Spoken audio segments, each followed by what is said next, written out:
동양과 서양이 최초로 대결을 벌인 시기다 이렇게 얘기를 합니다. 그리고 페르시아는 키미아 씨의 고향인 이란이 바로 페르시아의 후예라고 얘기들을 하죠. 바로 이 전쟁에서 여러분도 잘 아시는 그리스 하면 가장 떠오르는 도시국가가 뭐죠? 스파르타, 스파르타. 맞습니다. 이 스파르타가 이 전쟁에 참여하고 어떤 중요한 역할을 하게 되죠. 자, 그래, 우리 한번 레오니다스. 그림을 한번 볼까요? 맞아요. 레오니다스.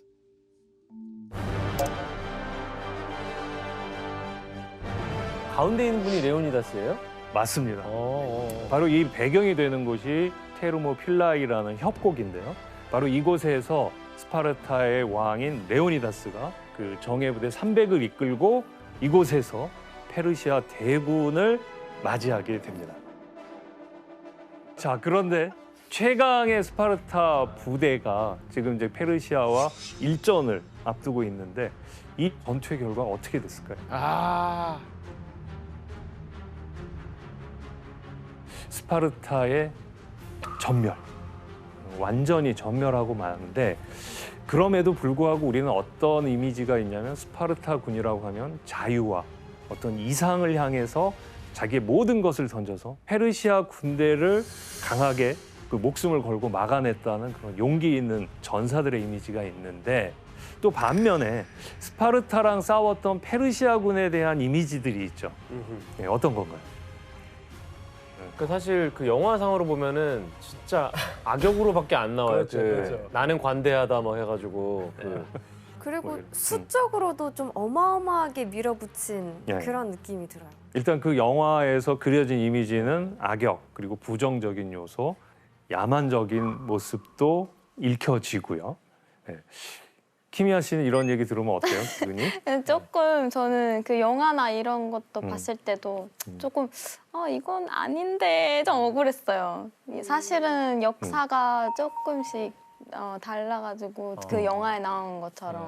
예, 맞습니다. 이 전쟁 중심으로 해서 아까 얘기했던 스파르타에 대한 긍정적인 이미지, 여기에 어떤 그늘이 있는지, 그리고 페르시아에 대한 부정적인 이미지, 거기엔 또 어떤 오해가 있는지, 그 진실은 무엇인지 이런 것들을 한번 낱낱이 벗겨보도록 하겠습니다. 페르시아의 전쟁을 얘기를 할 건데 네. 그 당시에 그 시기에 페르시아는 어떤 나라였어요? 예, 지금 이제 이란이라고 이렇게 표시되어 있는 이 부분이 바로 페르시아 왕국이 시작됐던 곳인데 네. 대체로 기원전 8세기에서 7세기 초 그 당시만 해도 이게 큰 세력은 아니었죠. 그리고 페르시아라는 이름을 본격적으로 쓰지도 않았어요. 그러다가 기원전 한 550년경 그때를 기점으로 해서 그 점점점 이게 팽창하게 됩니다. 그래서 그 서아시아 전체를 통합하면서 일종의 동양의 패권자로 등장하게 되죠. 그 시기에 단숨에 권력을 잡은 사람이 바로 다레이오스 1세입니다. 페르시아 역사상 최대 영토를 정복한 그런 왕이 된 거죠. 이 다레이오스가 얼마나 넓은 땅을 차지했는지 지도를 한번 볼까요? 와. 어마어마하죠. 와우. 지금 이란의 옆에 있는 이라크, 그 시리아, 레바논, 이 리비아의 일부까지 차지하게 됩니다. 와. 그리고 동쪽으로는 파키스탄 쪽까지 가고 북쪽으로는 우즈베키스탄까지 갔다 오고 그래요. 페르시아 제국을 완전 대제국을 만들었잖아요. 그래서 왕 중의 왕이다라고 그렇게도 불리고 이란 교과서에도 가장 중요한 인물이고 정복 사업을 그 다리우스만큼 잘한 사람이 없었다고 할 정도로 네, 되게 정복을 잘했고. 근데 완전 다르게 배웠어요. 다리우스. 사실 이런 그림을 보면서 배웠어요. 네. 근데 네. 근데 미안하지만 아주 나쁜 리더라고 배웠어요. 나쁜 리더라고 배웠어요. 특히 이런 장면이 있어요. 우리 강제로 군인들이 그냥 가고 싶지 않아요. 그리스 가고 싶지 않아요. 가라, 그리스 가라. 이런 예, 그래서 그런 인식 갖고 있어요. 좀 폭력적인 왕으로 그리죠. 맞아요, 맞아요. 그렇게 배웠다는 게 좀 다른 신기하네요. 시각이네요. 네. 완전 다른. 역시 동서양의 처음 알았죠? 충돌이네요. 네. 처음 알았어요. 예. 그렇습니다. 아 근데 이게 근데 땅이 예. 지금 너무 많은 나라들을 점령을 했잖아요. 예, 근데 이게 어쨌든 간에 넓어지고 다스리는 나라가 많아지면 이게 좀 통치하기 좀 쉽지 않아지잖아요. 그러게요. 인종도 다를 어. 거고 네, 사람도 그렇죠. 다를 말 거고. 다 다른데. 사실 어떤 왕이 위대하다라고 말을 했을 때 단순히 땅을 넓게 정복했다는 것 때문만은 아닌 거죠. 사실 그 정복한 것도 중요하지만 더 중요한 것은 관리를 해가야 정복된 되잖아요. 땅을 어떻게 관리하느냐의 문제죠. 그걸 잘 관리하는 자가 진정 위대한 지도자라고 볼 수 있겠죠. 자, 그렇다면 이 통치를 제대로 할 때 제일 필요한 것이 뭘까요? 군대를 잘 길러야 되지 않을까요? 정략 결혼? 정략 결혼. 통합 아니에요? 근데 일단은 이 전체를 다스리기 위해선 넓은 지역을 다스리기 위해서는 정보가 제일 중요하지 않을까요? 정보? 네. 어디서 무슨 일이 일어났는지를 정확하게 알아야 거기에 민첩하게 대처를 할 수 있는 거죠. 네. 소통이네, 소통. 예, 그렇죠. 소통 그런 것들을 잘할 수 있게 하기 위해서 이 다레이오스가 만든 방법이 바로 왕의 길이라는 걸 닦은 거예요. 왕의 길? 그 페르세폴리스 말고 거점 도시로 수사라는 곳이 있어요. 이 다레이오스가 수사라는 곳에서 그 제국의 서쪽에 사르디스라는 곳까지 길을 닦았는데 그 길이가 무려 2,700km였대요. 와우. 지금 서울에서 부산까지 경부고속도로가 400. 416km 정도 되거든요. 그러니까 6배 되는 거리를 그 시기에 만든 거예요.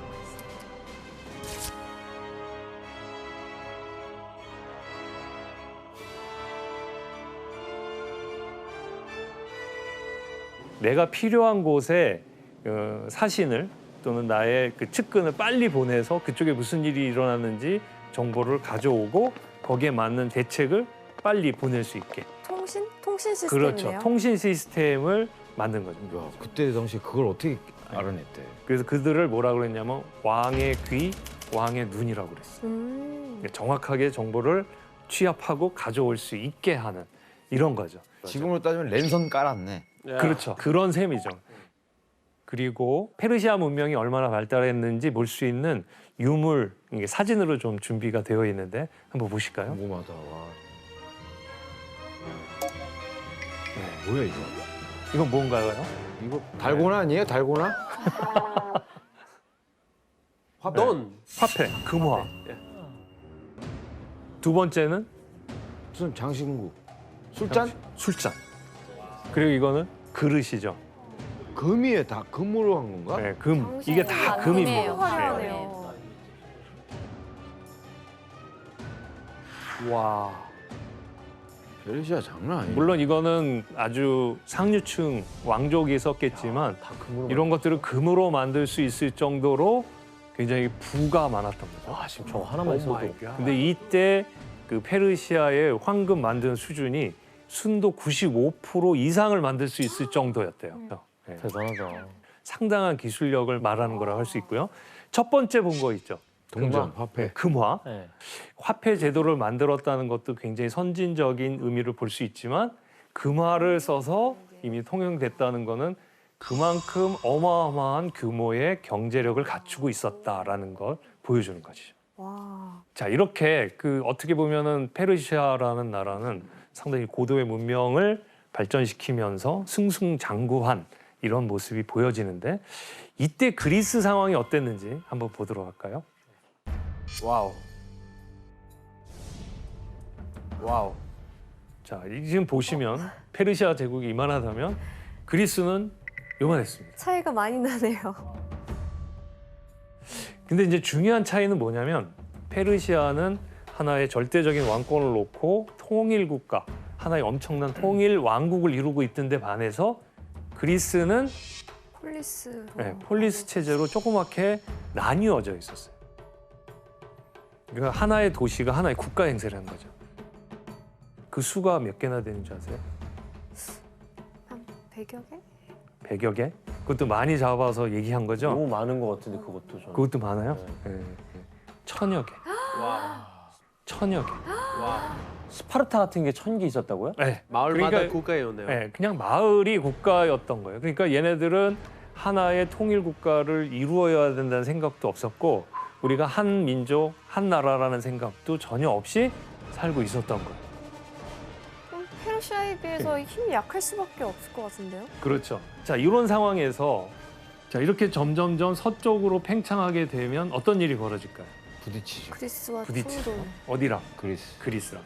이때 부딪혔을 때 이 그리스에 여기 수많은 그 식민 도시들이 있다고 그랬잖아요. 페르시아와 어떤 관계를 맺을까요? 협력해야죠 그러면. 약간 뭐 그러면은 조공을 바친다? 그렇죠. 조공을 바치고 그 필요한 때 있으면 그 군사를 보내주고 그러면 페르시아는 어떤 걸 대가로 줄까요? 지배 안 하는. 폭력적으로 저기 안정. 부수지 않고 안정되게 해주고 다른 데서 침략했을 때 보호막이 돼주는 거예요. 이거 서로 좋은 거죠. 이제 이러고 있었어요. 그런데 어떤 일이 벌어지냐면 이들 가운데서 이제 반란의 세력이 생기는 겁니다. 기원전 499년쯤에 이쪽에 밀레토스라는 조그만 도시가 하나 있었어요. 그런데 여기 낙소스 섬이라고 하나 있죠. 이 낙소스의 권력 투쟁이 있었는데 밀레토스의 참주가 이 사르디스로 가서 그 다리우스 동생에게 도와달라고 그랬어요.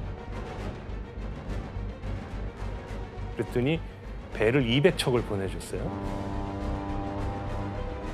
그런데 실패한 거예요. 그러니까 이 참주가 책임 추궁을 당하고 쫓겨날 판이 된 거예요. 그러니까 여러분 같으면 어떻게 하겠어요? 일단 저쪽으로 붙어야죠. 붙어야죠. 이쪽에 있는 이오니아 도시들과 반란을 획책해요. 그 반란을 획책하는 과정에서 얘가 가만 안 있겠죠, 페르시아는. 군대를 보내니까 그 당시에 가장 강력한 나라 두 곳, 아테네와 스파르타예요. 이쪽에 도움을 요청했어요.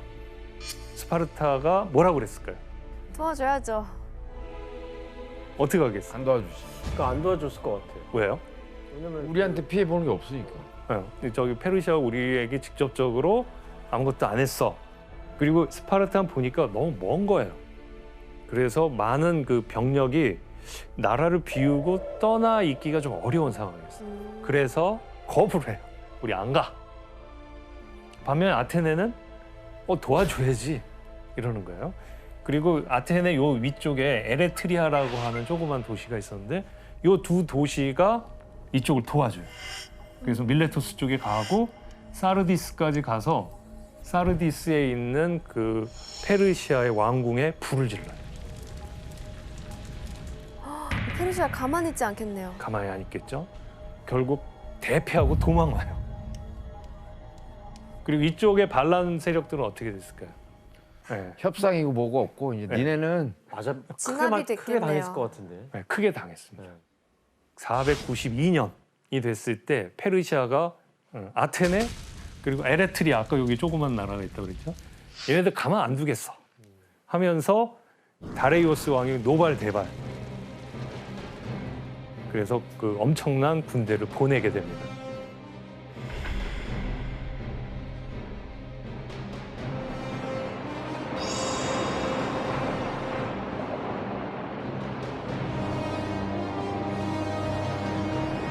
근데 어떤 일이 벌어지냐면 이쪽 아토스 곳이라는 곳에서 갑자기 폭풍을 만나요. 아이고. 그래서 그 전함들의 대부분이 침몰해요. 아테네 가보지도 못하고. 네, 가보지도 못하고.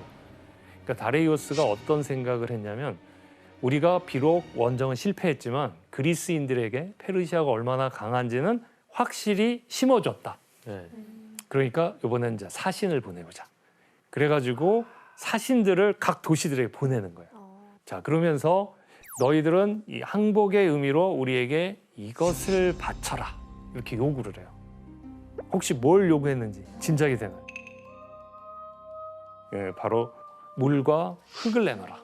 물과 흙? 물과 흙?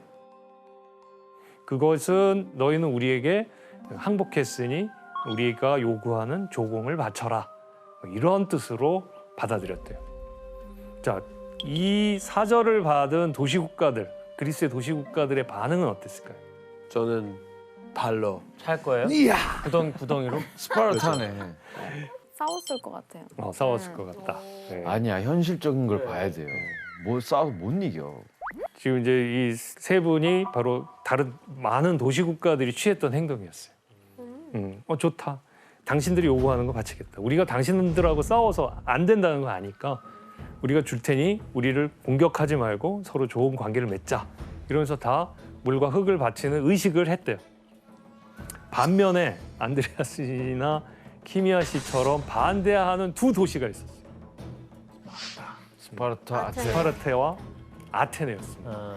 자, 여기서 정식 문제를 한번 좋아요. 내겠는데요. 아테네와 관련된 퀴즈입니다.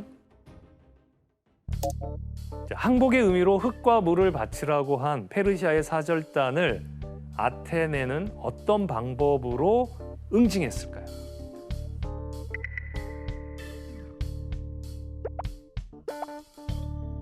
정답. 예, 규현 씨.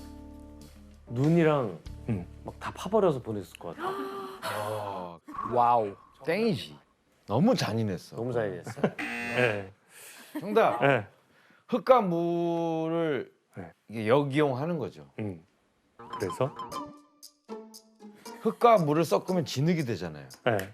진흙으로 사절단을 그냥 매장하는 거예요. 생매장. 매장하는 거예요. 생매장. 생매장이요? 그게 더 잔인하지 않아요? 잔인하죠.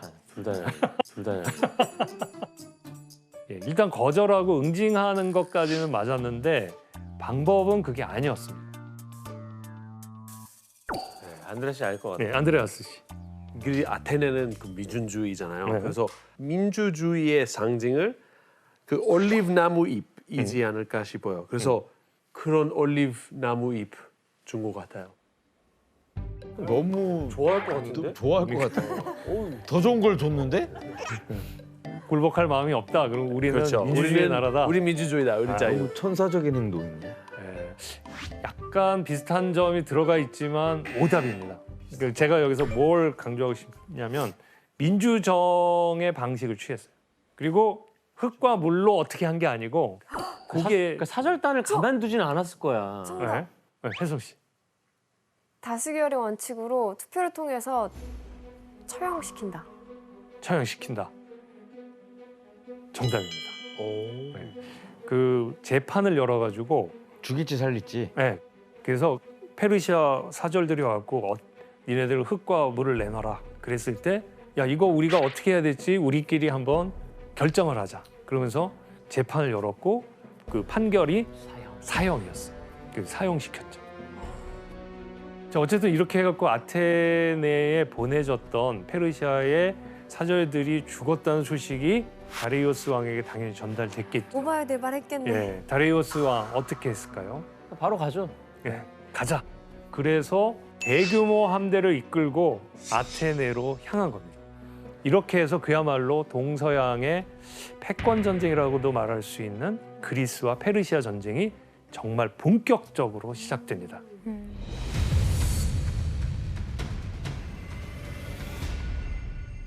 근데 저 지도만 보면은 네. 그리스와 페르시아의 전쟁은 마치 무슨 다윗과 골리앗의 싸움처럼 규모 차이가 어마어마한 네. 것 같아요. 기록에 따르면은 그때 다이로스 그 군인 수가 2만 5천 명이고 그 당시에는 아테네는 1만 명 분이었다고. 2배 이상 네네, 차이가 진짜 2배 이상 차이가 났었어요. 예.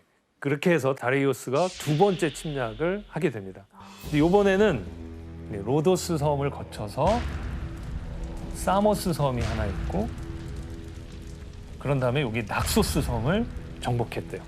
그리고 조금 위에 가면은 델로스라는 것도 있는데 델로스를 정복하고 만약 이런 경로를 통했다 그러면 이렇게 오면 되죠.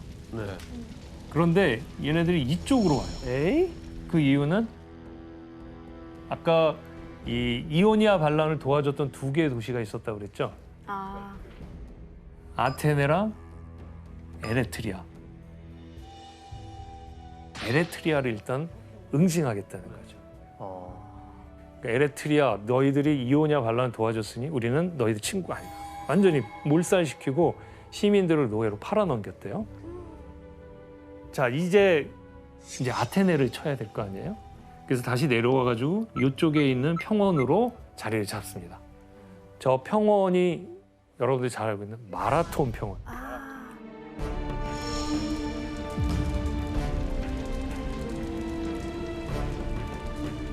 자 이제 아테네인들이 여기로 가겠죠.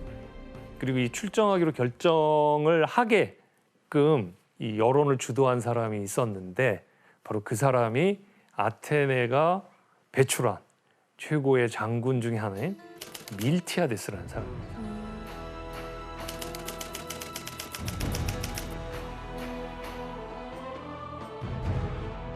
그러니까 밀티아데스는 페르시아의 위협을 잘 알고 있었고 또 페르시아와 싸워본 적이 있기 때문에 페르시아의 이 전략 전술에 대해서 상당히 그 지식이 있었던 거죠. 경험이 있었던 거죠. 우리 역사상에서 정말 뛰어난 장군이었습니다. 진짜 우리나라로 치면 어떤 이순신, 이순신만큼 그런 네. 중요한 역할이었습니다. 끝났네요. 예. 그러니까 전쟁 때 실제로 싸우는 장군인 거예요? 그렇죠. 네. 아, 투입돼서? 투입하고 완전 맨 앞에. 그러면 그 대제국 페르시아를 상대로 무슨 전략을 내세운 거예요? 그 밀티아데스의 이 전략은 정말 역사상 최초로 쓴 전략이고 그 이후에 전쟁사에서 자주 동원되었다라고 평가되는 그런 거. 오, 그래요? 진짜 좋았던.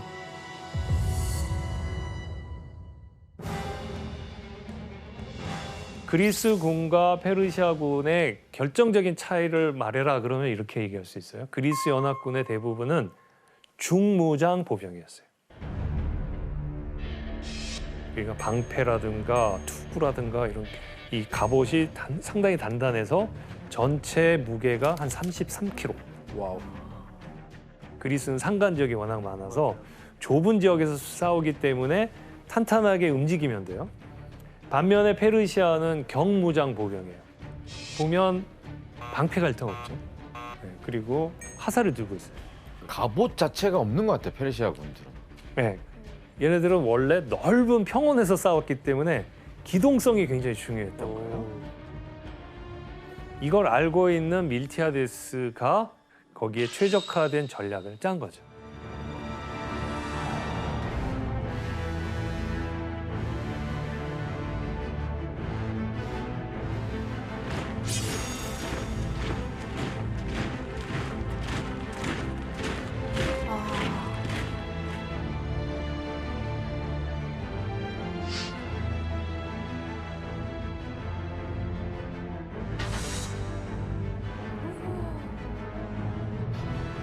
근데 일단 그 전열이 좀 신기한 것 같아요. 약간 사각형으로 박스처럼 예. 세워서 이렇게 전진하는 것 같던데. 그게 바로 수적 열세를 극복할 수 있는 묘안이었어요. 포위해서. 예, 그리스 연합군의 가운데가 이렇게 얄팍하게 있고 여기가 이런 식으로 두껍게 돼 있었죠. 네. 예. 페르시아군은 균일하게 방진을 짰죠. 그리스 연합군이 이렇게 짜서 쫙 내려와요. 화살을 쏘겠죠.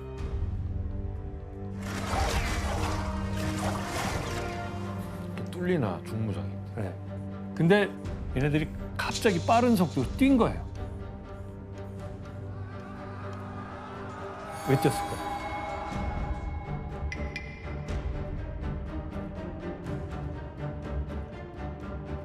이게 화살 포물선을 그리잖아요. 쭉 해서 이 떨어지는 속도를 계산했고 얘네들이 갑자기 확 뛴 거예요. 그러니까 이 궁수들이 쏜 화살이 무력화돼 버려요. 그래서 비껴나간 거구나. 네. 그리고선 이쪽을 밀어붙이는데 그리스 연합군의 가운데가 너무 얄팍한 거예요. 그래서 이게 밀렸어요. 그럼 얘네들이 쭉 들어오겠죠. 그 사이에 여긴 두툼하니까 여기에서 맞선 애들을 누르고 온 거예요. 그러니까 이때 옆 측면을 공격한 거예요. 완전 포위를 해버렸네요. 그러네요. 사방에서 포위가 됐네요.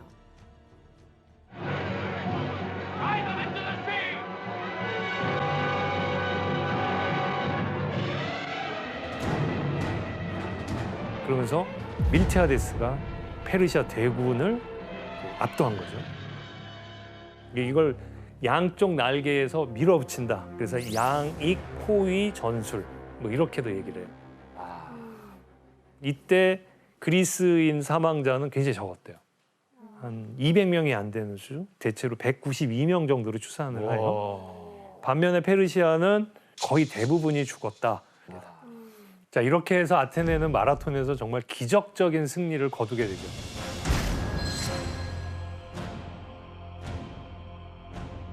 근데 키미아 씨, 이란은 지금 마라톤 전투에 이 패배해가지고 네. 실제 마라톤 경기를 금지시켰다고 하던데. 아, 그거는 이란이 1974년에 테헤란에서 개최한 그런 게임에서 아시안 게임. 에서 마라톤 종목을 제외는 했어요. 근데 이거는 다들 그렇게 막 약간 소문인 것 같은데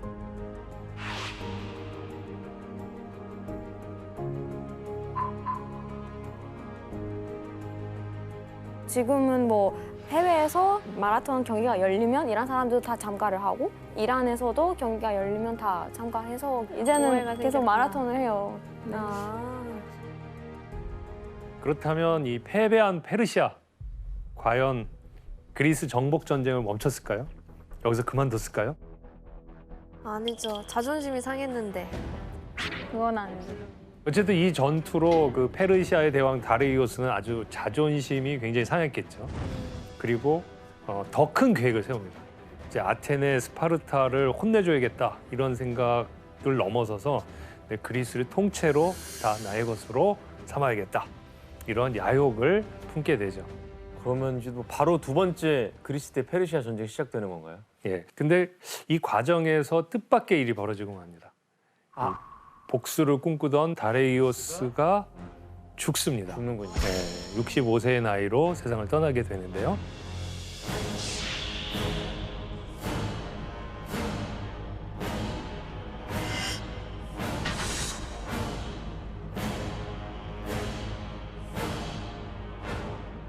다레이오스 왕의 아들 크세르크세스. 이 사람은 아무튼 우리 머릿속에서는 영화 300 때문에 상당히 오해를 받고 있죠. 맞아요. 네. 크세르크세스는 어떤 인물입니까? 사실은 이분에 대한 성격에 대한 조금 뭐 예를 들자면 그 뭐 그리스로 가던 길에 그 다리를 하나 건설했는데 그 지나가다가 갑자기 폭풍이 와가지고 다리가 부서졌어요. 근데 감히 폭풍이 왕 중의 왕의 나의 길을 막아 막 내 걸음을 멈춰 막 이래가지고 그 바다에 막 채찍질을 하라고 명령을 한 거예요. 감히 밑갓 바다가 네. 내 길을 막아 이렇게?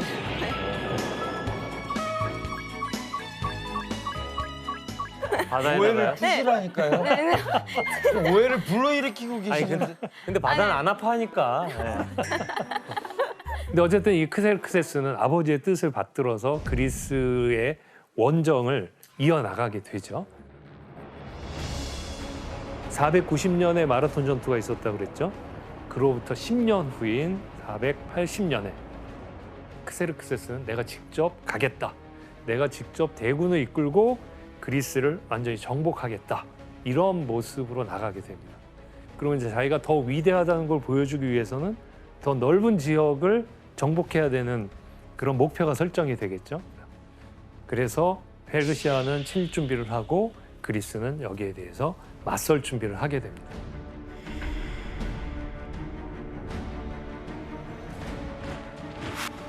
이 둘 사이에 굉장히 긴장감이 팽팽하게 드러났게 되셨죠.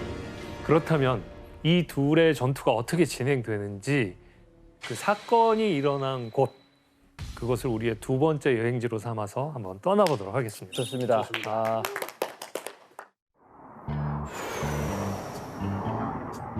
이 협곡의 이름을 딴 테르모필라의 전투 이게 바로 제2차 그리스 페르시아 전쟁에서 가장 유명하고 가장 치열한 곳으로 꼽힙니다.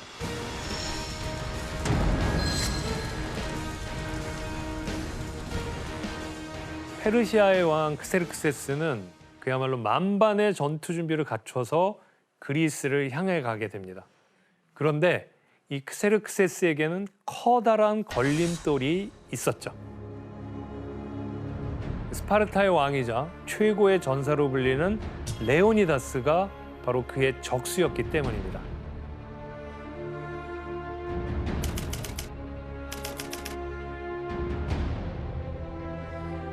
무슨 배짱으로 사실 작은 도시인데 그러니까요. 그렇죠. 경제적인 규모나 군사력이나 인구 이런 걸 비교해 봤을 때 스파르타가 페르시아에게 그렇게 한다는 것 자체가 좀 이해가 안 되죠.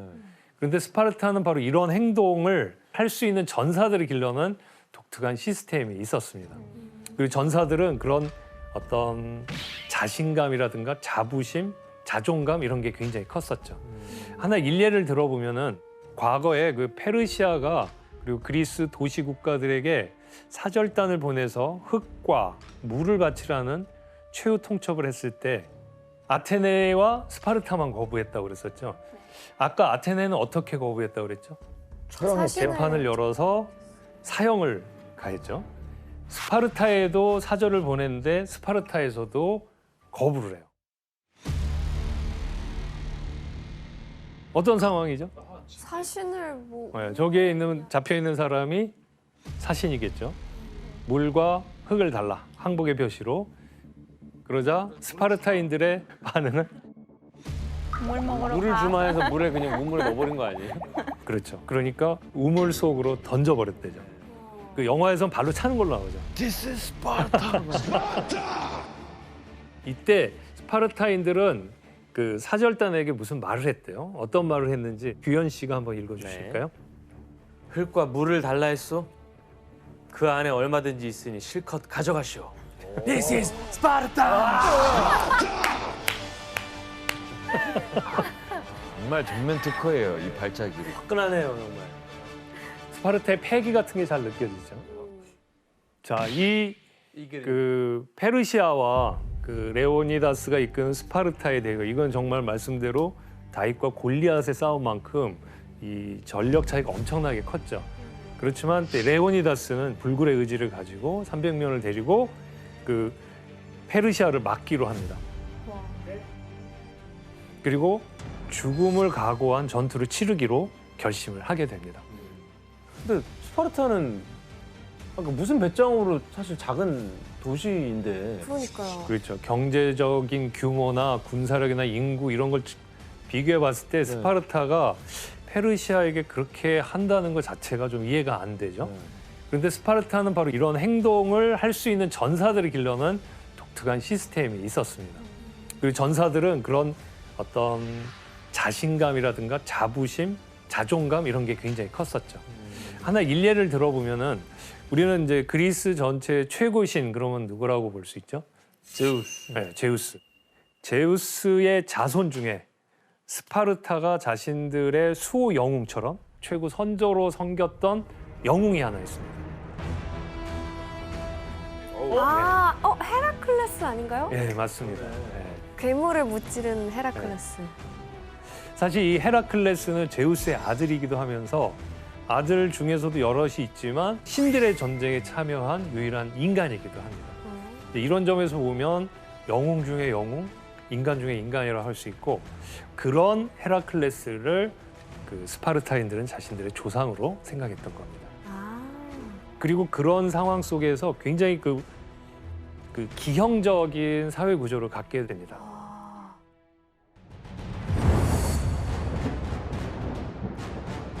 자, 그러니까 얘네들의 가장 큰 목적은 강력한 전사를 키우는 것이었어요. 이게 일종의 국가 최대의 목표라고 볼 수 있죠. 그래서 거기서 스파르타식 그런 훈련이 나오는 거네요. 맞습니다.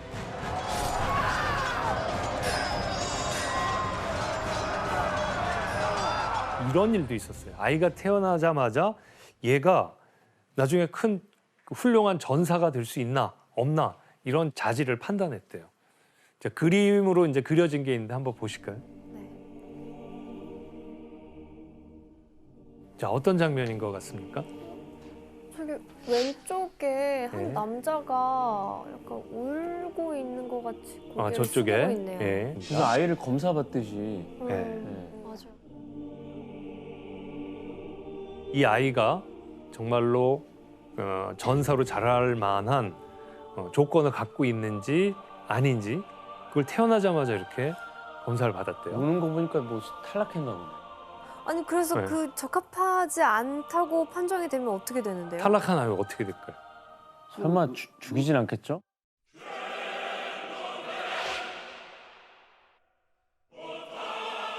얘를 설마, 죽였대요. 얘를 설마. 죽였대요. 아기를. 네. 그래서 전사가 될 아이와 저걸. 버려질 아이를 나눴는데 이 버려질 아이들을 버리는 곳이 아포테아이라는 곳이었어요. 네, 아포테아이라는 말을 그대로 보면 버려두는 곳 이런 뜻인데 그 밑에는 항상 늑대들이 우글거렸대요. 그래서 버려진 아이들을 그 늑대들이 뜯어먹었다. 뭐 이런 얘기가 있습니다. 와, 그럼 진짜 안드레아스 무서운 씨 보면- 사회다. 스파르타에서 태어나자마자 전사로 키워지는 거예요? 바로? 맞아요. 특히 이런 악어계이라는 교육 과정이 있었어요. 7살 때부터 20살 때까지 진짜 대단한 어마어마한 훈련을 시켰어요. 네. 그래서 그런 훈련 통해서 스파르타인 되는 거죠. 스파르타 교육이 굉장히 가혹했다고 그래요. 10시간씩 막 그 기초 체력 훈련부터 해서 무기를 사용하는 법. 그리고 어린 나이에. 네, 격투기 이런 것들을 주로 해갖고 소년들이 자신의 몸을 강하게 만드는 여러 가지 방법을 쓴 거죠. 그래서 사실 제가 교육을 스파르타식으로 받았거든요. 그런 말이 유행할 정도로 네, 예전에 스파르타식 교육이라고 해가지고 근데 신기하게 저희 그리스 친구에게 한국에서 스파르타식이라는 표현이 있다는 거 말할 때 그리스 친구들이 다 신기해 이렇게 생각해요. 우리 그런 전혀 없어요. 그냥 대단한 군인이라고만 생각하고 있어요.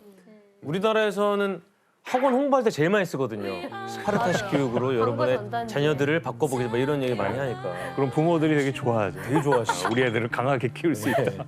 이런. 본전 뽑았다 뭐 이런 자, 이렇게 그 소년들이 강하게 키워지면서 단계별로 만들어지고 했는데 여기에서 정식 문제를 하나 내겠습니다. 스파르타에서 그 전사로 키워지는 소년들은 몸을 단련시키는 일을 소홀히 하지 않도록 하기 위해서 아주 독특한 방법으로 소년들에게 자극을 줬다고 합니다. 어떤 방법일까요?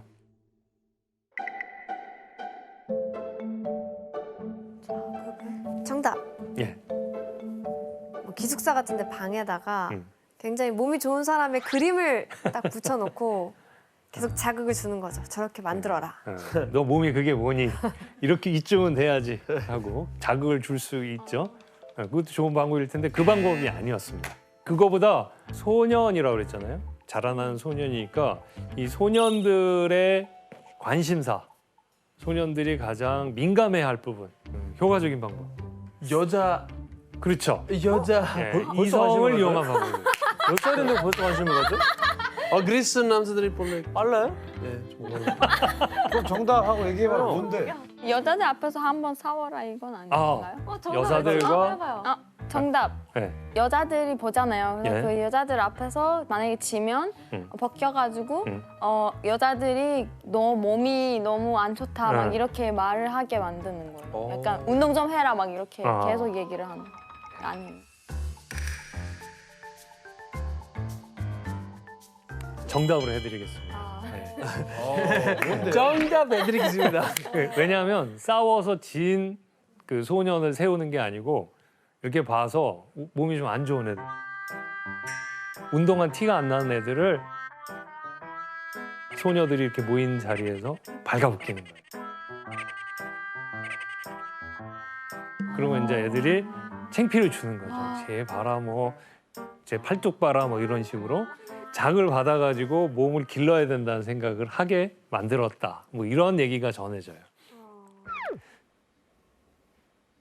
어쨌든 이렇게 혹독한 훈련과 여러 가지 시스템을 통해서 전사를 길러낸 이 스파르타. 하지만 이제 이런 스파르타에게도 항상 고민은 있었어요. 스파르타가 바로 그 펠로포네소스 반도에서는 또 옆 나라를 조금씩 이렇게 영토를 확장해 나갔다고 그래요. 또한 그 옆에 있는 시민들을 자신들의 노예로 삼고 그러니까 이게 어떻게 보면 스파르타가 확장해 나가는 데 있어서 계속 노예들은 늘어나는데 시민들의 수는 증가하지 않는다. 도표를 보면서 한번 설명을 해드리죠.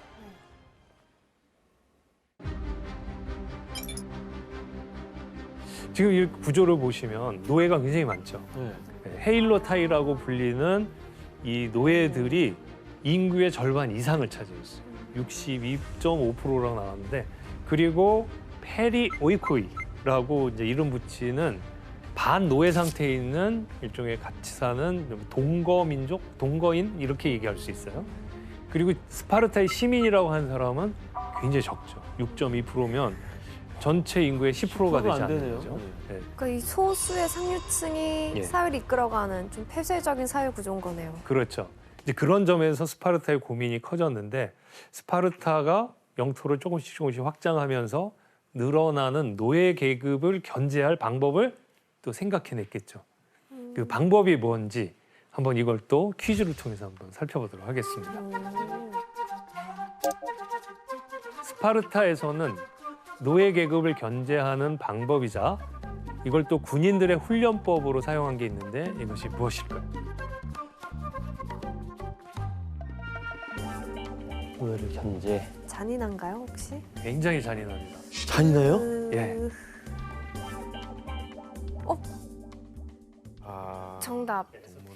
그 노예분들을 이렇게 엎드려서 음. 인간 다리를 만들게 한 다음에 그 위에를 막 다니면서 군인들이 훈련을 해요. 와우. 그거보다 훨씬 더 잔혹합니다. 예, 오답이고요. 예. 스파르타 시민들이 노예를 뭐로 정답. 받나? 그냥 풀어놓는 거죠. 풀고 어. 사냥이죠. 인간 사냥. 그렇게까지. 잔인한 거 아닌가요?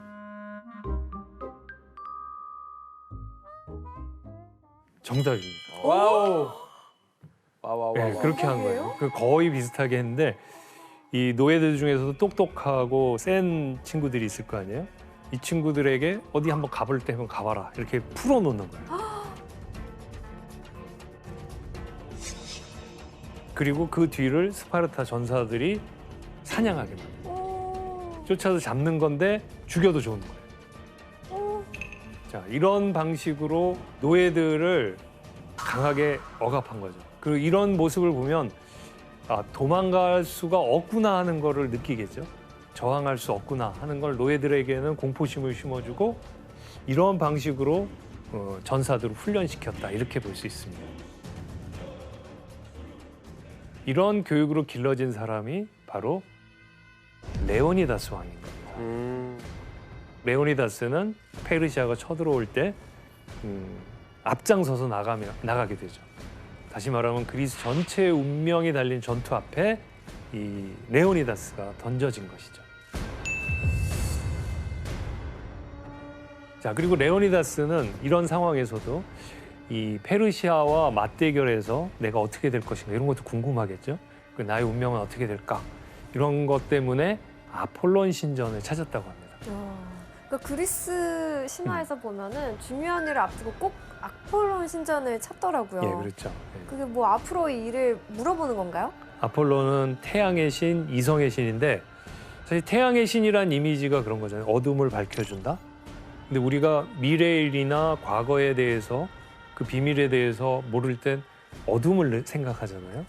그러니까 예언이라는 건 무지의 어둠을 밝혀주는 태양과 같은 것이다. 이런 것 때문에 아폴론이 예언의 신이기도 해요. 그리스 사회에서는 급박한 일이 닥쳤을 때 어떻게 될지, 그리고 어떤 방법을 써야 할지, 이런 것을 알기 위해서 아폴론 신전을 찾았다고 합니다. 무녀 예, 맞나? 맞습니다. 예. 그리고 아까 지원 씨가 말한 것처럼 거기에는 그 아폴론 신전에 여사제가 있었는데, 그 여사제를 피티아라고 부릅니다. 예. 뭔가 좀 음산하네요. 예, 앉아 있는 저게 발이 3개에 달린 솥입니다. 세발솥 위에 앉아 있고 밑에서 어떤 연기가 나오죠. 네. 예. 그 연기는 사실 황산가스였어요. 그렇죠. 저런 황산가스가 나왔다고 그러죠. 그쪽 지대에 가면 지금도 이렇게 나온대요. 근데 저게 계속 나오는 게 아니라 주기적으로 나오기 때문에 신탁을 찾으러 갔던 사람들도 한참 기다려야 됐대요. 근데 저걸 마시면 저 여사제가 환각 상태에 빠지고 막 아무 말이나 막 짓거린대요.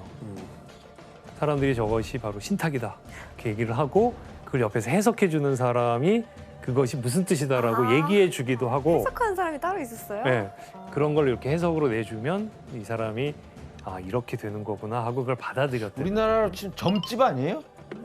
맞습니다. 이런 점집이 피티아 여사제가 아폴론의 신탁을 받아서 인간들에게 전해줬다는 거예요. 페르시아 대군과의 결전을 앞둔 레오니다스가 바로 이 아폴론 신전을 찾았다고 합니다. 이 레오니다스가 들은 말이 있는데 당시 이 예언을 헤로도토스의 역사서에 남아 있는 게 있습니다. 이 내용을 규현 씨가 한번 읽어주시겠습니까? 광활한 스파르타의 주민들이여 너희들의 운명을 들어라. 너희들의 크고 영광스러운 도성이 페르세우스 자손들의 손에 파괴되든지 아니면 온 라케다이몬 땅이 헤라클레스의 후손인 자기 왕의 죽음을 슬퍼하게 되리라. 그는 제우스처럼 강력하나니 단언하건대 그는 멈추지 않으리라. 둘 중 어느 한쪽이 갈기 찢기기 전에는. 말려도 넌 할 거다 이 얘기 아니야? 아니, 싸우면 넌 죽을 거다 아니에요? 페르세우스 자손들의 손에 파괴되든지. 페르세우스의 자손, 이게 누굴까요? 바로 그 페르세스의 자손이 페르시아인들이라는 거예요. 그러니까 저기에서 페르세우스 자손들의 손에, 이거는 페르시아인들을 말하고 여기서 크세르크세스를 말하는 거죠. 아니면 온 라케다이몬 땅이 헤라클레스의 후손인 자기 왕의 죽음을 슬퍼하게 되리라. 라케다이몬은 스파르탄 도시 이름이라고 그런다면 라케다이몬은 지방 이름이라고 할 수 있어요. 그 땅이 헤라클레스의 후손. 이건 누굴 스파르타. 말할까요? 스파르타인 특히 레오니다스인 거예요. 레오니다스 후손인 자기 왕의 죽음을 슬퍼하게 되리라. 레오니다스가 이 전쟁에서 죽는다는 얘기겠죠. 레오니다스, 네가 목숨을 구하기 위해서 그 전투에 안 나가면 넌 살지 몰라도 스파르타는 정복될 것이다. 근데 네가 나가면 너는 죽을 것이다. 이런 내용을 듣고 레오니다스는 자신에게 어떤 운명이 왔는지 짐작이 됐겠죠. 아, 내가 죽을 수도 있겠구나. 그럼에도 불구하고 레오니다스는 나가기로 결단을 내립니다. 죽음을 각오하고라도 내가 나가서 이 스파르타 그리고 나가서 이 그리스를 지키겠다 이렇게 얘기를 하죠. 그리고 이제 출정을 앞두고 나와 함께 떠날 자를 고르게 되죠. 그 수가 300이었습니다.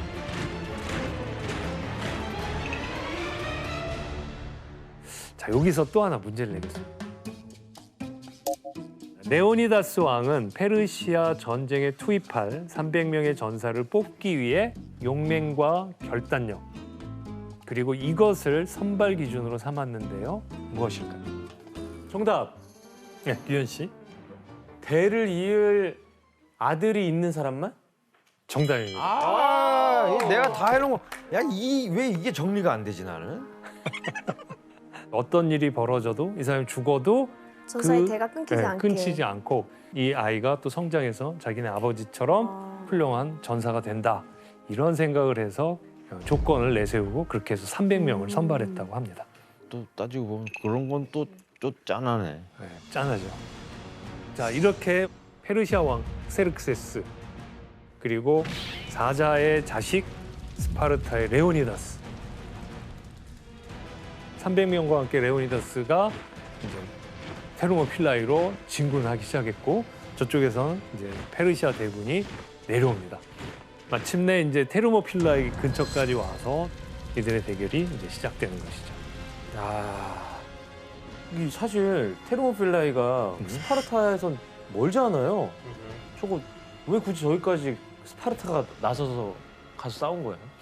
원래 도시 국가 중에 육군력이 제일 강한 걸로 유명했었어요. 스파르타가. 예. 그리고 그 페르시아가 이쪽 육로를 통해서 올 때 아테네와 스파르타가 목표 지점이잖아요. 그래서 이쪽으로 내려오게 되는 걸 막기 위해서는 최적의 장소가 이곳이다라고 생각을 했고, 페르시아군이 엄청 많잖아요. 만약 넓은 평원에서 싸우면 그 유리하겠어요? 불리하죠. 불리하죠. 이건 수적인 열세를 극복하기가 어려워요. 엄청 많은 대군을 적은 수가 막기 위해서는 좀 자기들에게 유리한 장소로 유인할 필요가 있었던 거죠. 테르모필라이가 바로 그런 지역이었습니다.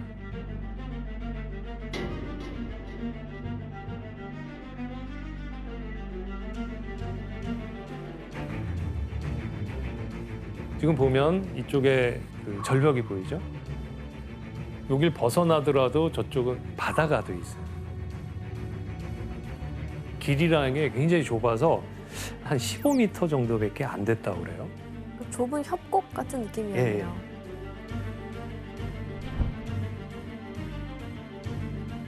좋은 방법은 좁은 곳에서 하면 저쪽이 아무리 많아도 앞에서 싸우는 인원은 제한이 되어 있기 때문에 1대1 싸움밖에 안 되죠. 1대1로 싸우고 뒤에 줄 서 있는 거나 마찬가지잖아요. 그러니까 이제 300명이 여기를 탄탄하게 지키면 저쪽에서 아무리 밀고 들어와도 거기를 통과할 수 있는 인원은 제한되어 있기 때문에 이 지역이 가장 대적하기 좋은 곳이다라고 해서 여기로 간 거죠. 여기에 또 우리가 알고 있는 것에 오해를 조금 벗겨낼 게 있는데, 스파르타는 300명이고 저쪽 페르시아는 한 100만 명이 왔다, 이렇게 얘기를 알고 계시죠. 몇십만 명이 왔다 봐요. 네. 그런데 사실 25만 명 그 정도라고 계산을 하고 있어요. 아하. 좀 과장해서 얘기한 거죠. 스파르타는 진짜 300명만 간 거예요? 레오니다스의 친위대 300명은 맞는데 300명이 전부는 아니었고, 이쪽 저쪽 도시에서 몰려온 테베를 비롯해서 여러 도시를 하면 한 7,000명. 7,000 대 20. 그래도 엄청나죠. 네. 딱 10배씩 불리네요, 이 사람들 보니까. 자, 이렇게 해서 이제 이쪽 7,000명과 저쪽 페르시아 25만 명이 대결을 하는 테르모필라이 전투가 이제 시작하게 됩니다.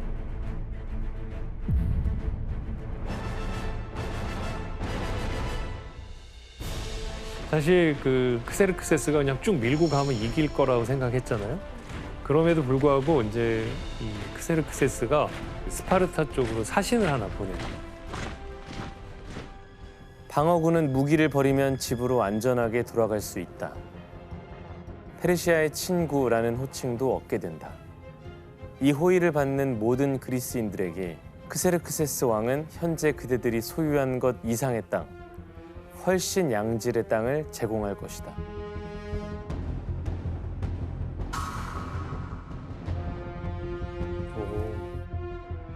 결국 먼저 공격을 시작한 쪽은 페르시아 쪽이겠죠. 쫙쫙 밀고 오는데 이쪽에선 대응을 어떻게 했을까요? 자, 여기에서 레오니다스가 취한 전술이 어떤 건지 한번 그림으로 확인을 해보도록 하겠습니다.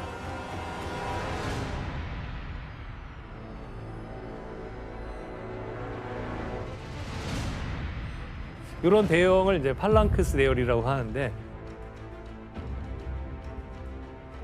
중무장 보병은 이 방패를 쭉 맞대고 창을 앞으로 내놓는,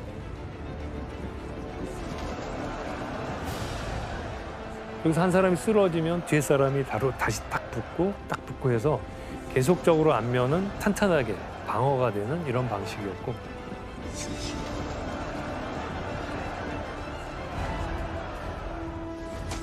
돌을 던진다든가 화살이 쏘아질 때는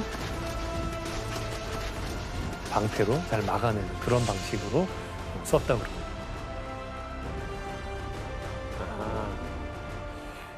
이게 굉장히 위협이 됐을 것 같은데 그런 말이 아주 전해져요. 그죠? 우리가 화살을 쏘면은 태양이 가려질 정도니 너희 굴복하라.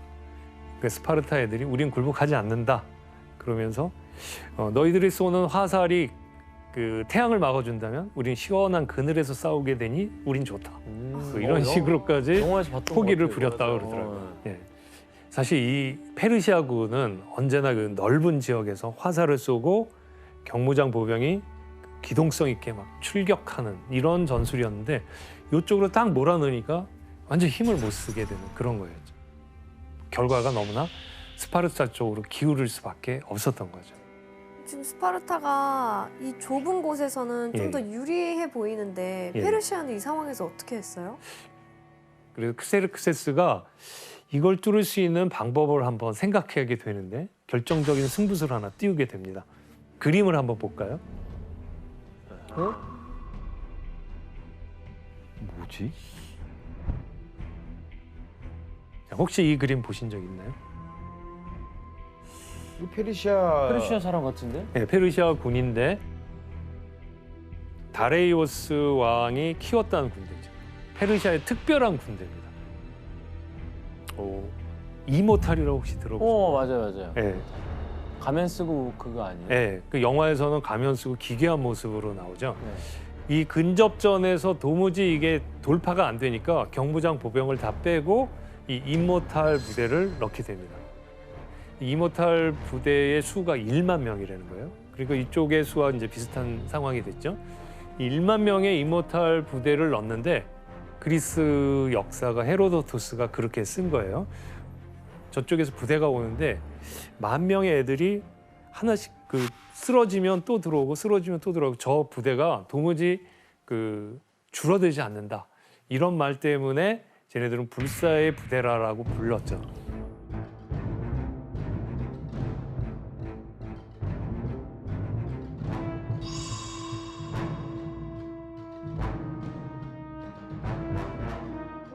크세르크스 왕이 예, 이 이모탈, 이 불사부대에 대한 아주 그 신뢰가 엄청났겠네요. 그렇죠. 절대적인 신뢰를 보냈었죠. 네. 그런데 그 크세르크세스의 생각과는 달리 스파르타군과 막상 1대1 대결을 붙여보니까 그 위력을 발휘하지 못하는 거예요. 오히려 이 근접전에서는 역시 스파르타가 최고였고 그 스파르타를 뚫지 못했던 거죠. 그리고 그 스파르타는 엄청나게 혹독한 훈련을 거쳤잖아요. 그렇죠. 예, 훈련의 결과이기도 하고 항상 이런 근접전을 염두에 두고 훈련을 받은 친구들과 넓은 평원에서 기동성을 발휘하는 그런 전사들과의 싸움은 근위대를 밀어붙였음에도 불구하고 결과가 너무나 스파르타 쪽으로 기울을 수밖에 없었던 거죠. 그런데 이 모습을 보고 있던 크세르크세스 굉장히 화가 났겠죠. 그런데 화가 나 있는 크세르크세스를 한 사람이 찾아왔다 그럽니다.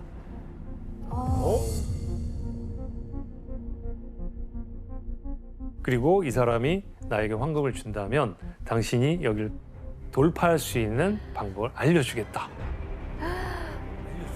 내부자가 있었구나. 네, 내부에 배신자가 또 있었습니다. 이 사람이 그 정보를 아주 중요한 정보를 하나 누설하게 되는데 그게 어떤 정보였는지 한번 지도를 통해서 한번 살펴보도록 하겠습니다. 바로 그 인물이 나타나서 얘기해 준 게 그겁니다. 폐하, 테르모필라이를 통과하는 길은 여기만 있는 것이 아닙니다. 좀 험하고 좁긴 하지만 이쪽에 여기까지 와서 뒤를 치면은 스파르타군을 이겨낼 수 있습니다. What secret path? An old goat track. It comes down on the other side of Thermopylae. 새끼를 알려줬구나. 실존 인물이구나. 예, 에피알테스이라는 사람이 그 페르시아 군대에게 알려줬어요. 그 단어 자체가 그리스 말로 악몽이라는 뜻이에요. 이름이 그렇게까지 만들어졌고. 맞아요. 그 이름 때문에 악몽이란 뜻이 생긴 거군요. 최악이다. 맞아요. 네. 근데 그걸 대비를 아예 안 해놓은 거예요, 레오니다스는? 레오니다스도 이 사실을 좀 알게 됩니다. 뒤쪽에 움직임이 있었을 거 아니에요? 이쪽으로 온다 그러면 그 레오니다스 어떻게 해야 될까요? 뒤를 방어하거나 돌아가야 되겠죠. 그런데 좀 더 넓은 공간으로 나가게 되면은 대응이 안 된다는 걸 알게 된 거예요. 그래서 여기서 움직이느니 최대한 여기서 버티는 게 상책이다. 이런 생각을 했어요. 게다가 여기에는 또 스파르타 정신이라는 게 있어요. 그 남아있는 식구 중에 스파르타 전사들이 전쟁터에 나갈 때 배웅을 할 거 아니에요? 그럼 여인들이 옆에 쭉 서서 부르는 노래가 있었대요. 방패를 들고 오거나 방패에 실려 오거나. 아, 살아서 돌아오지 말아라. 네. 살아서 들어오려면 방패 들고 이겨서 오거나 아니면 장렬히 죽어서 명예롭게 와라. 방패를 던지고 살아남는 건 스파르타 군사한테는 있을 수가 없는 일이죠. 도망가면 안 되는구나. 예, 이런 정신이 있었고 그다음에 7,000명이었다고 그랬잖아요. 그중에 일부를 후퇴를 시킵니다. 너희들은 빨리 여기 싸우지 말고 가라. 그러니까 그러면서 이제 후방을 방어하라고 얘기한 거죠. 나와 스파르타 전사 300명은 남아서 목숨을 걸고 협곡을 지킨다. 나머지 그리스군은 즉각 후퇴함으로써 목숨을 건져 훗날을 도모한다. 그리고 아마 레오니다스는 자기가 들었던 델피에서 들었던 예언도 떠올랐을 겁니다. 온 라케다이몬 땅이 헤라클레스의 후손인 자기 왕의 죽음을 슬퍼하게 되리라. 이렇게 사방에서 몰려온 페르시아 군에 맞선 스파르타군은 치열하게 싸웠지만 전세가 기우는 걸 막을 수는 없었습니다.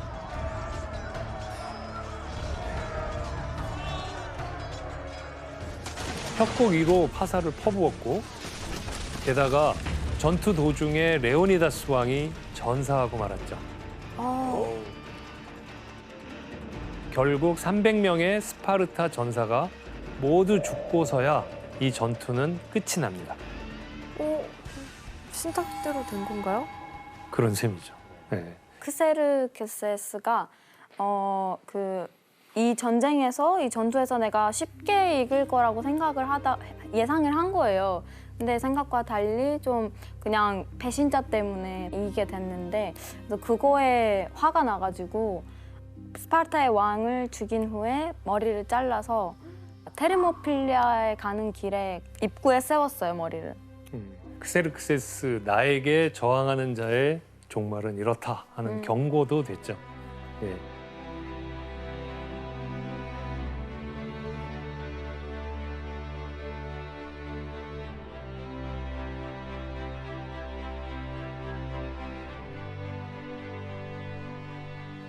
자, 어쨌든 이렇게 해서 크세르크세스 입장에서는 돌파라고 승리를 거둔 거죠. 그다음 목적지가 어디겠습니까? 아테네로 내려가는 겁니다.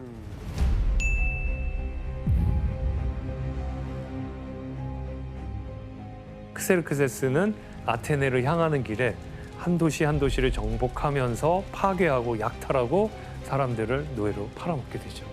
그리고 마침내 아테네에 도착하게 됩니다. 근데 깜짝 놀란 거예요.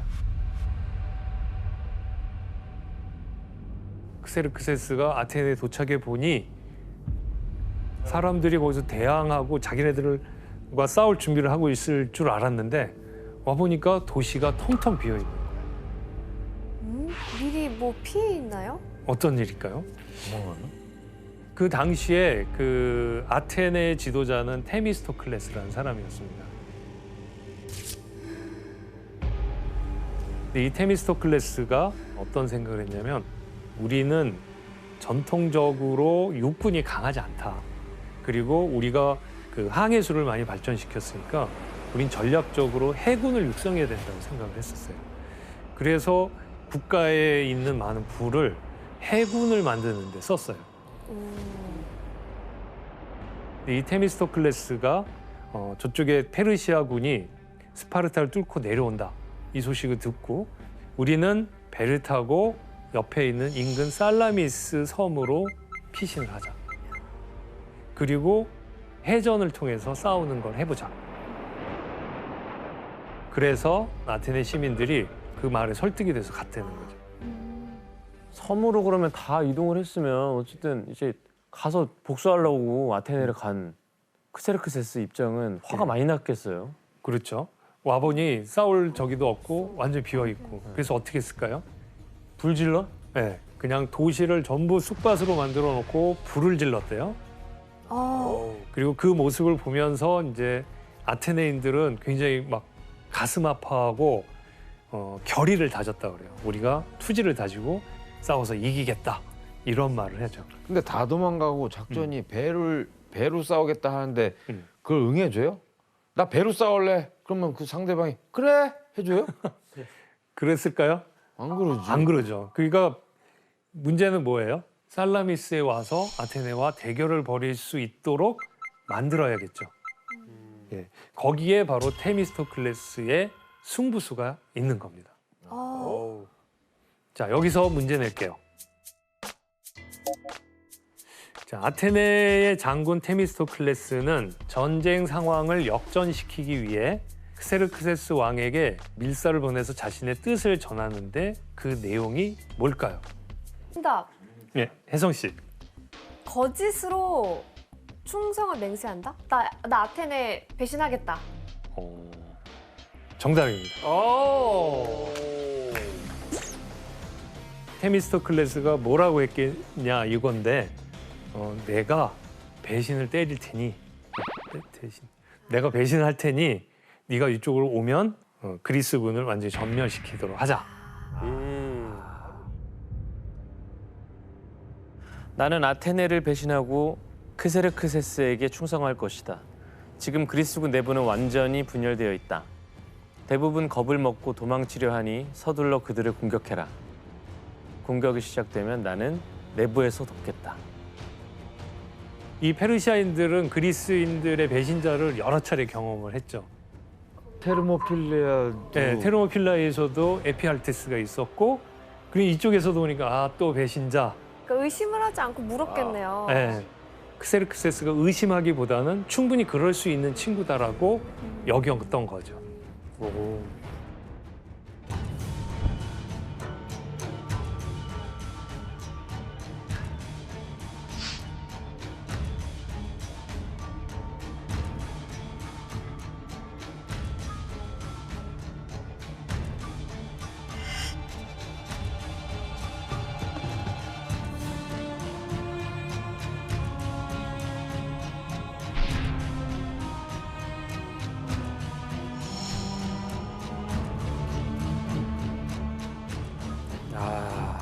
이 사실 테미스토클레스가 이 거짓 충성을 맹세하면서까지 이 페르시아 함대를 살라미스로 끌어들인 이유는 이 지도를 보면 알 수 있습니다.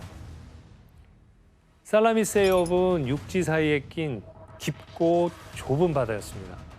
지형적으로도 좁고 구불구불해서 이 배가 들어오기 힘들고 들어온다 해도 육지에 부딪히기가 쉽죠. 아 진짜 테미스토클레스 꾀쟁인데요? 예, 게다가 그리스에게는 비장의 카드가 있었습니다. 어떤 거죠? 기동력을 3배나 높일 수 있는 배를 특별히 준비했었기 때문입니다.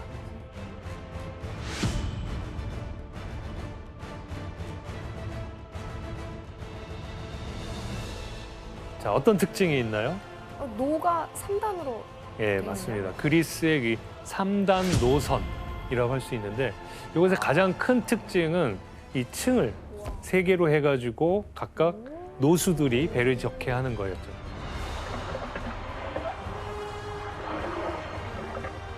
엄청 진짜 빨랐겠다. 그러니까 보통 배보다 한 3배쯤 빨랐다라고도 생각할 수 있겠죠? 예, 게다가 앞에 보면은 충격 구조가 있죠.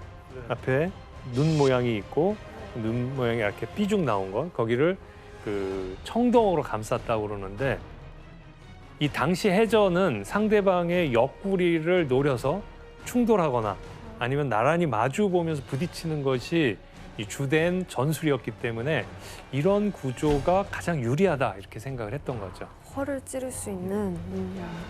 반면에 페르시아 배들은 1단 내지 2단이었대요. 그러니까 속도가 좀 느렸죠. 하지만 크세르크세스 왕은 자신이 있었습니다. 이 페르시아 함대에는 대략 1200척의 함선을 동원했다. 이런 얘기가 있고요. 반면에 그리스는 386척 정도밖에 안 됐다고 그럽니다. 자, 이렇게 해서 이제 오늘의 마지막 하이라이트라고 할 수 있는 이 페르시아와 그리스의 전쟁. 이 전투가 바로 인류 최초의 해전이자 지금까지도 세계 3대 해전으로 꼽히는 바로 살라미스 전투입니다.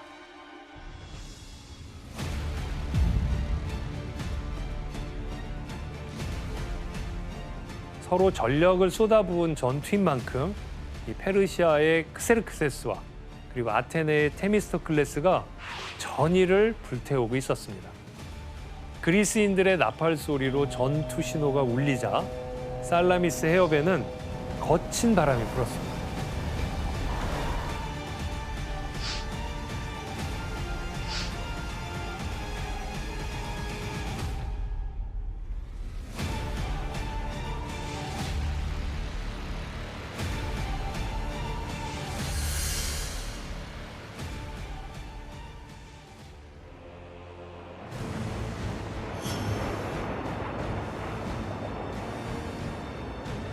그런데 그리스 연합군 함선은 후진하면서 해안 쪽으로 뱃머리를 돌리기 시작했죠.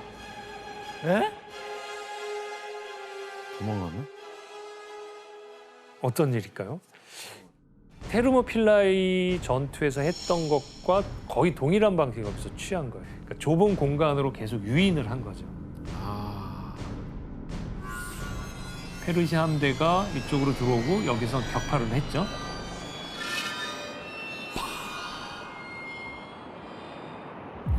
그런데 이때 뒤에 있던 배들은 상황이 어떻게 돌아가는지 모르고 계속 또 올라간 거예요.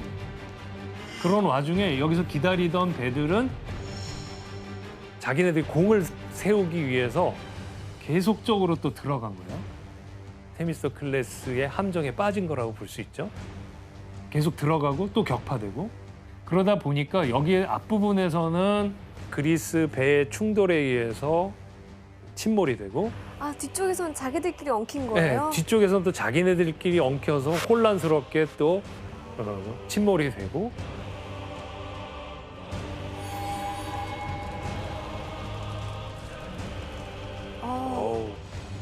이런 식으로 해가지고 수적 열세를 완전히 극복하면서 살라미스 해전에서도 역시 아테네가 승리를 거두게 됩니다. 그리고 후대 화가들이 너무나 감격스러워하면서 그린 그림이 있는데 한번 또 보실까요?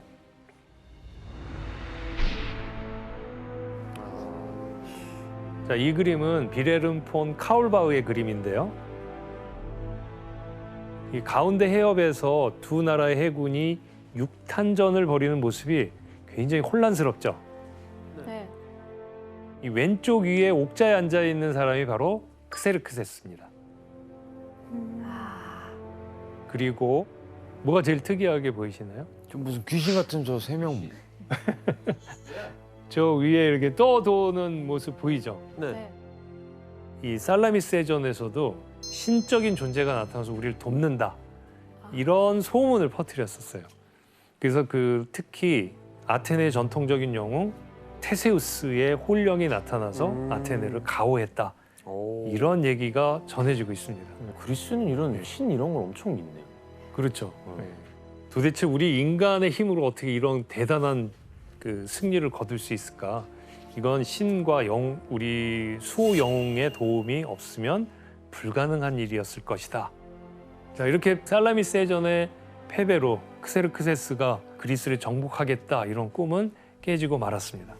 그리고 마침내 즉각 철군을 결정하게 되죠. 그래서 그리스 페르시아 전쟁은 이렇게 전반적으로 그리스의 승리로 막을 내리게 되죠. 이 사건을 계기로 해서 페르시아는 어느 정도 이제 침체기에 들어가게 되고 패권이 넘어갔게 예. 돼요. 이 그리스는 확장이 되게 됩니다. 특히 알렉산드로스가 마침내 그리스를 하나의 왕국으로 통합을 하게 됩니다. 통일 왕국을 만들어내고 그 힘으로 페르시아를 정복하게 되죠.